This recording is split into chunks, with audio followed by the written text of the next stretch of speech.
वो दादा को मारे हुए दादा को भी मारे बाबा ने, बुढ़े दादा को भी मारे। अब लिंचिंग की गई। यकीनन ये शर्मनाक अमल है और इन तमाम लोगों पर, इन कातिलों पर, इन आतंकियों पर, इन मुजरिमों पर मकोका लगाया जाना चाहिए। महाराष्ट्र के जलगांव जिले के जामनेर तालुका का एक छोटा सा गांव यानी छोटी बेटावाड़, सोमवार को यहाँ जो हुआ उसने एक बार फिर इस राज्य की कानून व्यवस्था पर गंभीर सवाल खड़े कर दिए हैं। 21 साल का सुलेमान रहीम खान, किसान का बेटा, जिसने हाल ही में 12th की परीक्षा यानी 12वीं की परीक्षा पास की थी और पुलिस भर्ती की तैयारी कर रहा था, उसी दिन उसने पुलिस भर्ती का आवेदन पत्र भी जमा किया था जिस दिन उसकी मृत्यु हुई। यह दिन उसकी ज़िंदगी में एक नई शुरुआत होनी चाहिए थी, लेकिन शाम होते होते उसका शव उसके घर के दरवाजे पर पड़ा था। चोटों से भरा हर इंच पर जख्म के निशान, ऐसा कहना था इसके पिता का।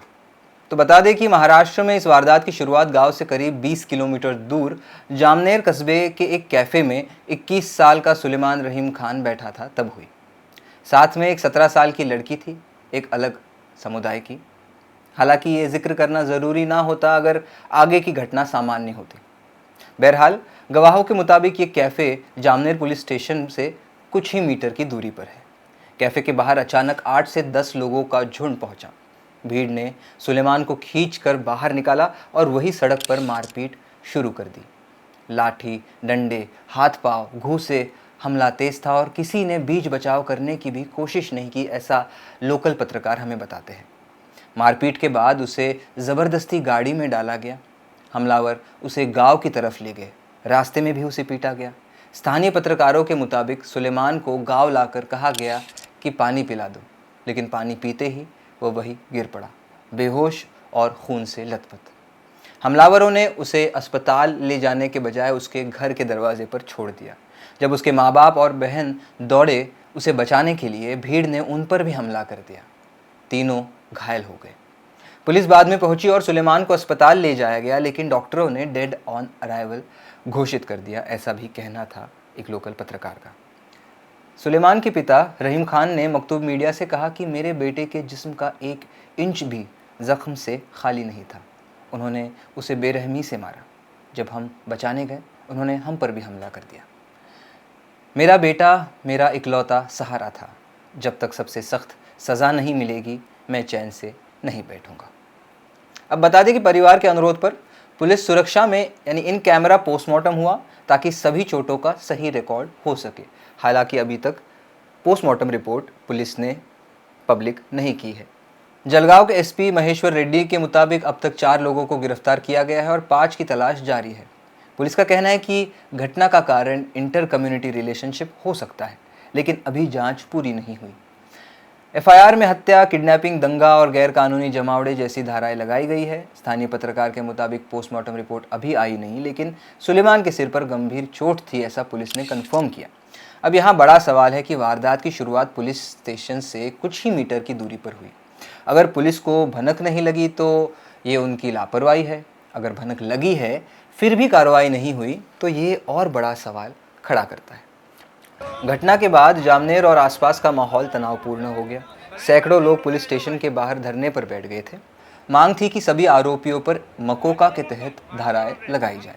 बता दें कि पुलिस ने बीएनएस की धारा 103 हत्या, 140 अपहरण, 179 गैरकानूनी जमावड़ा, 191 दंगा और 118 स्वेच्छ से चोट पहुंचाना समेत अन्य धाराएं के तहत एफआईआर दर्ज की है। परिवार की मांग है कि Maharashtra control of organised crime act यानी मकोका के तहत कार्रवाई की जाए, ऐसा मकतूब में रिपोर्ट किया गया। मौके पर एसपी खुद पहुंचे और लोगों को भरोसा दिलाया कि जांच निष्पक्ष होगी। नासिक रेंज ने अतिरिक्त पुलिस बल बुलाया ताकि कोई और घटना न हो। इस पर राजनीतिक प्रतिक्रिया भी आई है। पूर्व एमआईएम सांसद इम्तियाज जलील ने इस घटना को मॉब लिंचिंग करार दिया और आरोप लगाया कि पुलिस परिवार पर दबाव डाल रही है कि अंतिम संस्कार जल्दी कर दिया जाए, चाहे सभी आरोपी गिरफ्तार हो या ना।